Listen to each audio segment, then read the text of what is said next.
Hi guys. Guess what? I missed you. Did you miss me? Aw. I missed you more. Anyway. Enough of that soppiness. In today's video, we're doing something a little different. We'll be answering some of your top questions about narcissism. One of the main questions we often get asked is this. How does a narcissist become self-aware? Well, there's probably a bunch of videos around that'll tell you a long list of potential reasons. But of course, as you know, our content is all about the narcissist's perspective. After all, who else knows more about a narcissist's mind than a narcissist? So, in today's video, we're going to be talking to a doctor of psychology, who also happens to have NPD. But, shh, it's not who you think. Anyway, what's interesting about this individual is that they've actually been studying narcissism for over 14 years. Yet, it took them almost a decade to come to the realization they were a narcissist themselves. Huh? That's crazy. We hope you enjoy the video. And don't forget to subscribe too. Dr. X, welcome. We'd love to hear about how you discovered you were a narcissist. Tell us a little about your journey. Well, it's weird. I've always been fascinated by narcissism and the traits narcissists seem to possess.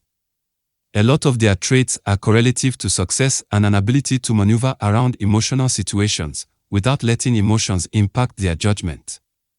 I had always been what I believed to be an empath. In fact, I am sure I was. In my case, I have a big family, and I'd always been the one to take on much of the responsibilities. I was selfless to a fault and could not switch it off despite how hard I tried to be more selfish. Some of my family members had strong traits of a narcissist. The interactions I'd had with them over time destroyed my confidence, my ability to express myself, and left me with crippling anxiety.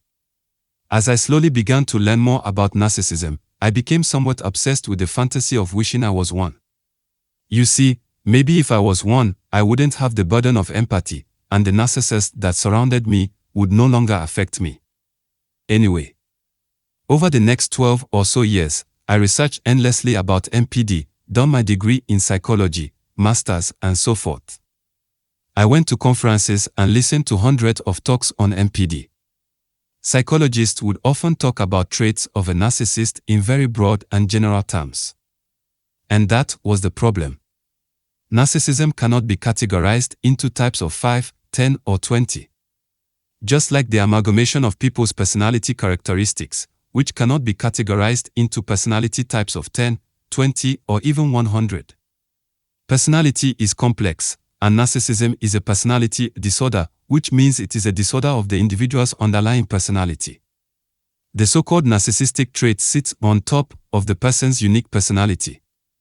With that said, much of the general signs of narcissism that psychologists talk of can be very different from one narcissist to another. Because of this way in which psychologists explain narcissism, it took me almost 10 years to realize that the deep-rooted personality traits I had always had slowly manifested into covert narcissism. The last relationship I was in, before I was diagnosed with NPD, was the catalyst for me beginning to question whether I myself was in fact a narcissist. Looking back, it felt very weird how it all unraveled. My then girlfriend had said to me, "Do you know what? I think you are one of them people. You know, a narcissist." I was surprised and then immediately laughed out loud. I said to her, "Do you even know what a narcissist is?" I mean, I had spent over a decade of my life researching them, so I would know if I was one. I found it funny for a good few days, but after a while I began to ask myself, why would she even consider that I'm a narcissist? It made no sense to me. And so I began to try to understand what I was missing. I spoke before about my dynamic with family members, but I didn't tell you much of how I engage with people in other settings. In the work environment, I was reserved but respected.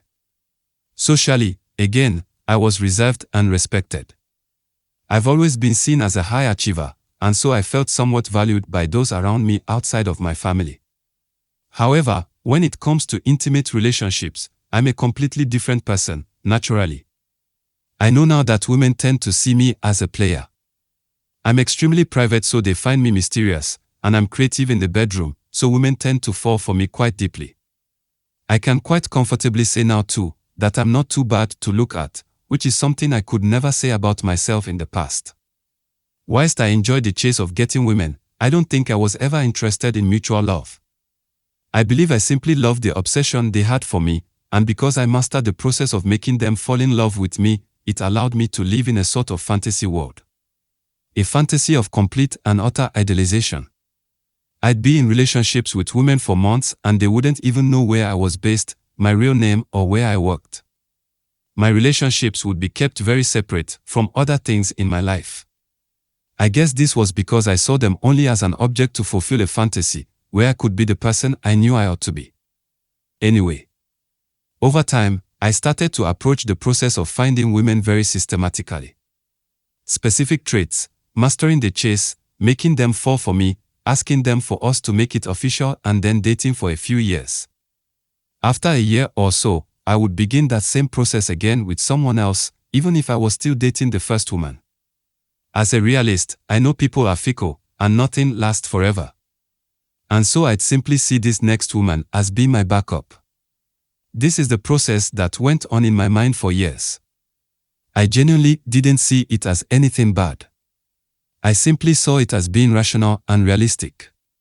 Anyway, there is so much more I can go into, but the purpose of me telling you this is that I had always believed that to have NPD, narcissistic traits must apply to a person in all their relationships. I never even considered I was a narcissist, because narcissistic traits or characteristics had never applied to me in relationships with friends, family, or colleagues. But what I did realize was, I had almost every single trait of narcissistic personality disorder when it came to my intimate relationships with women. I rewatched every video I'd ever watched about NPD, and reread every book, but this time critiqued myself based on my personality within outside intimate relationships. I found myself saying yes to every trait listed. I was shocked. Sometimes I look back at the fact I had no idea for so long, and still laugh. But this was the thing, and another hint to me that I was in fact a true narcissist. I didn't see it as something I needed to fix.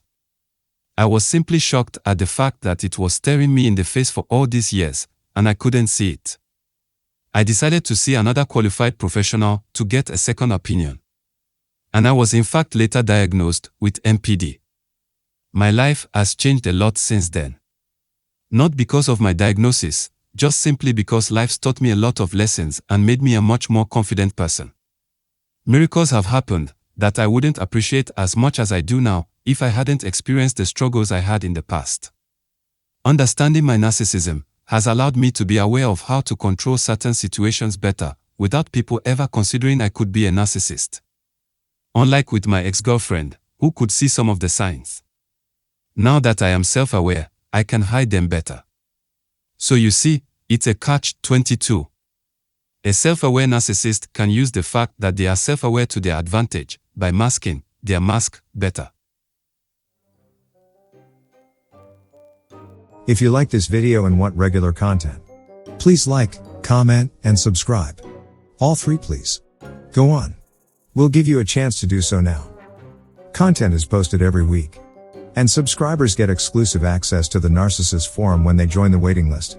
Get clicking, and I'll see you next week.